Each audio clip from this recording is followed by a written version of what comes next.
एक बड़ी जानकारी आपको सूत्रों के हवाले से दे दे, जहां नरोत्तम मिश्रा पर कार्रवाई हो सकती है। सूत्रों के हवाले से बड़ी जानकारी आपको बता रहे हैं, नरोत्तम मिश्रा पर कार्रवाई हो सकती है। और साथ ही आपको ये भी बता दें कि हेमंत खंडेलवाल ने कार्रवाई के संकेत दिए हैं। ये बड़ी जानकारी, बिना नाम लिए अनुशासन तोड़ने वालों पर कार्रवाई की बात कही है। आशुतोष तिवारी ने भी भीतर घात पर कार्रवाई की बात की है। सूत्रों के हवाले से ये बड़ा अपडेट आपको बता रहे हैं। बीजेपी प्रदेश अध्यक्ष हैं हेमंत खंडेलवाल, नरोत्तम मिश्रा पर बड़ी कार्रवाई हो सकती है। सूत्रों के हवाले से ये जानकारी आपको बता रहे हैं। साथ ही आपको बता दें, बिना नाम लिए कार्रवाई करने की बात कही है और आशुतोष तिवारी ने भी भीतर घात पर कार्रवाई की बात की है। और साथ ही आशुतोष तिवारी ने भीतर घात पर कार्रवाई की मांग की है। ये बड़ा अपडेट आपको बता रहे हैं, नरोत्तम मिश्रा पर बड़ी कार्रवाई हो सकती है। सूत्रों के हवाले से ये जानकारी आपको बता रहे हैं। हेमंत खंडेलवाल ने कार्रवाई के संकेत दिए हैं और साथ ही बिना नाम लिए कार्रवाई करने के संकेत दिए हैं। आशुतोष तिवारी ने भीतर घात पर कार्रवाई करने की मांग की है। ये बड़ा अपडेट आपको बता रहे हैं। बीजेपी प्रदेश अध्यक्ष हैं हेमंत खंडेलवाल और नरोत्तम मिश्रा पर बड़ी कार्रवाई हो सकती है।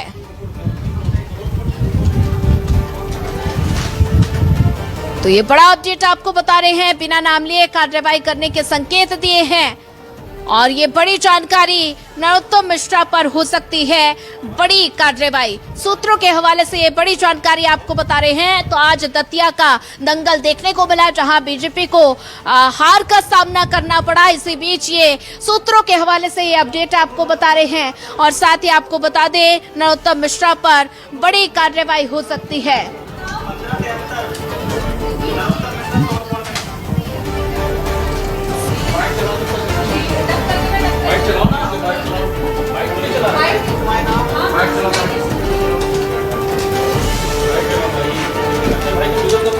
तो आशुतोष तिवारी ने भी भीतर घात पर कार्रवाई करने की मांग की है।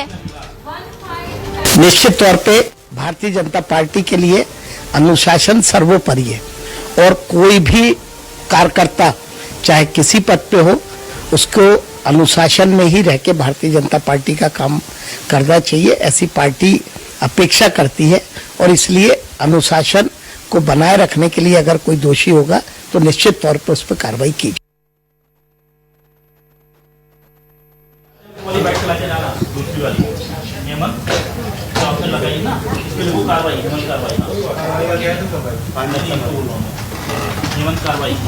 नरोत्तम मिश्रा पर हो सकती है बड़ी कार्रवाई। सूत्रों के हवाले से जानकारी आपको बता रहे हैं, हेमंत खंडेलवाल ने कार्रवाई करने के संकेत दिए हैं। ये बड़ा अपडेट आपको बता रहे हैं, नरोत्तम मिश्रा पर बड़ी कार्रवाई हो सकती है। सूत्रों के हवाले से जानकारी आपको बता रहे हैं और इसी पर हमारे साथ न्यूज रूम से न्यूज एडिटर अभिलाष मिश्रा जी जुड़ चुके हैं। अभिलाष जी, बड़ी कार्रवाई देखने को मिल रही है, जहां सूत्रों के हवाले से जानकारी आई है नरोत्तम मिश्रा पर बड़ी कार्रवाई हो सकती है। आज ही दतिया के दंगल में देखने को मिला कि बीजेपी को हार का सामना करना पड़ा। इसी बीच ये अपडेट निकलकर सामने आया है कि नरोत्तम मिश्रा पर कार्रवाई हो सकती है।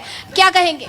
देखिए, ये मांग की जा रही है, बीजेपी का एक बड़ा धड़ा है जो ये लगातार मांग कर रहा है कि नरोत्तम मिश्रा इस हार के जिम्मेदार हैं और ये बिल्कुल तय था कि अगर बीजेपी हारती है तो सारा ठीकरा नरोत्तम मिश्रा के ऊपर ही फूटना है। और ये भी तय था कि अगर बीजेपी जीत जाती तो भी नरोत्तम मिश्रा को कमतर बताया जाता कि देखिए, उनके बिना भी हम जीत करके आ गए, उनके विरोध के बाद, उनकी बगावत के बाद हम जीत कर आ गए। तो नरोत्तम मिश्रा की दिक्कतें तो बढ़नी थी, तय थी। पर अब जब चूंकि आशुतोष तिवारी ने खुले मंच से या ओपनली मीडिया के जरिए मांग की है संगठन से कि जो पार्टी के भीतर के रावण है उन्हें उन पर कार्रवाई होनी चाहिए, भीतर घात करने वालों पर कार्रवाई होनी चाहिए, तो अब पार्टी के पास कोई रास्ता बचता नहीं है। अब पार्टी ये नहीं कह सकती, अगर पार्टी नरोत्तम मिश्रा पर अब कार्रवाई नहीं करती है तो इसका मतलब आप नरोत्तम मिश्रा को जिम्मेदार नहीं मानते, और अगर जिम्मेदार नहीं मानते तो फिर क्या बीजेपी के प्रदेश अध्यक्ष जिम्मेदारी लेंगे? फिर क्या चुनाव प्रभारी जिम्मेदारी लेंगे? फिर क्या राष्ट्रीय अध्यक्ष जिम्मेदारी? कौन लेगा फिर जिम्मेदारी? किसी को तो बलि का बकरा बनना पड़ेगा और इस वक्त नरोत्तम मिश्रा से ज्यादा मुफीद बलि देने के लिए बीजेपी के पास कोई है नहीं। तो जो दबाव है बीजेपी संगठन पर, या जो रास्ता एकमात्र, कहता है ना आखिरी रास्ता, एकमात्र विकल्प है कि नरोत्तम मिश्रा को दोषी बताया जाए, उनके सर पर ठीकरा फोड़ा जाए और बताया जाए कि इनकी वजह से हम चुनाव हारे। तो आप ये तय मान के चलिए कि नरोत्तम मिश्रा पर कार्रवाई होगी, और अगर कार्रवाई किसी हद तक नरोत्तम मिश्रा पर नहीं होती है तो फिर पार्टी पूछेगी कि इस हार की जिम्मेदारी कौन लेगा। और ये चूंकि प्रदेश अध्यक्ष हेमंत खंडेलवाल के नेतृत्व में पहला उपचुनाव था, पहला ही आप हार जाते हैं, तो बहुत सारे सवाल उठेंगे और इसलिए बहुत मुफीद है, बहुत जायज है, बहुत लाजमी है कि आप नरोत्तम मिश्रा को बताइए कि इनकी वजह से हम चुनाव हारे हैं।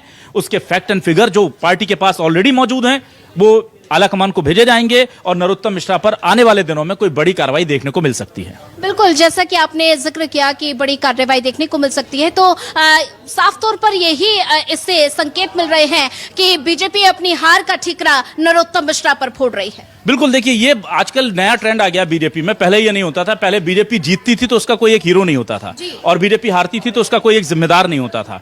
पर अब सब अपनी अपनी कुर्सी बचाने में लगे हैं और इस वजह से हम देख रहे हैं कि लगातार ये ट्रेंड बढ़ रहा है। और नरोत्तम मिश्रा को आप सोचिए ना, अगर नरोत्तम मिश्रा ने नहीं हरवाया तो किसने हरवाया?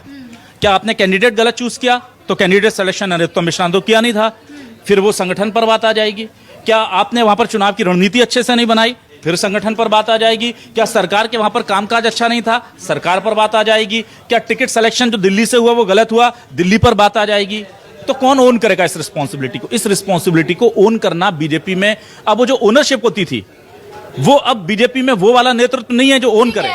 अभिलाष सर, अभी एक बड़ी जानकारी आपको बता रहे हैं, बड़ी जानकारी आई है और बड़ा अपडेट आपको बता रहे हैं। हेमंत खंडेलवाल ने कार्रवाई के संकेत दिए हैं।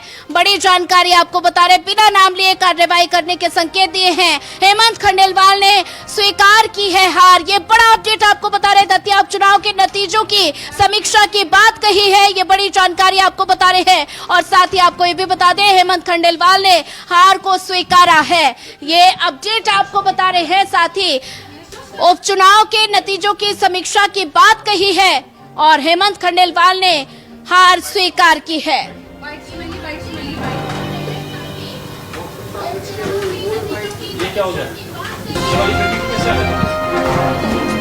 दतिया उपचुनाव में मतदाताओं ने जो जनादेश दिया, विनम्रता के साथ भारतीय जनता पार्टी उस जनादेश को स्वीकारती है। हम परिणामों की समीक्षा करेंगे और समीक्षा का जो भी निष्कर्ष आएगा उस अनुसार पार्टी अपनी आगामी रणनीति तय करेगी।